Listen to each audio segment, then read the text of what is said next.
আমি এই উন্নয়ন নিয়ে কথা বলি, কারণ প্রধানত স্কুল এবং মাদ্রাসা দুইটাতেই কিছু কিছু ডিমান্ড আছে।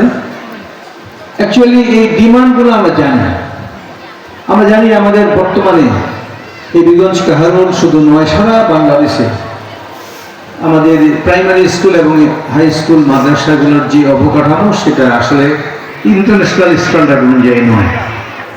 আমি অনেক স্কুলে গিয়েছি, দেখেছি হাই স্কুলগুলো দেখে মনে হয় যে একটা প্রাইমারি স্কুল, কিন্তু আসলে সেটা হাই স্কুল। আবার অনেক প্রাইমারি স্কুল আমাদের আছে যেটা কোনো মানদণ্ডেই একটা প্রাইমারি স্কুল হওয়ার যোগ্য না। কেন এই স্কুলগুলোকে তখন এগুলোকে সরকারিকরণ করা হয়েছে কোনো রকম অবকাঠামো ছাড়া আমি জানি না। আমি পার্সোনালি মনে করি যে একটা মানদণ্ড অনুযায়ী একটা স্কুলের সরকারিকরণ বা এমপিওভুক্তকরণ করা উচিত। আমি অনেক স্কুলকে কথা বলি, একটা স্কুল ভবিষ্যৎ নেতৃত্ব দিবে আমাদের ভবিষ্যৎ বাংলাদেশকে, তাদের সামনে দাঁড়িয়ে কথা বলছি।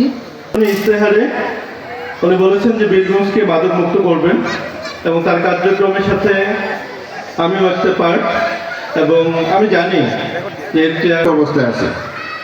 সেই অকবৃষ্টিতে সভাপতি আপনি, এখানে আমাদের ফান্ড আছে, সেই ফান্ডটা দিয়ে আমরা খুব একটা সংস্কার করতে পারি। সেই সংস্কারটা যদি আমরা করি সেটাও একটা এলাকার উন্নয়ন হবে।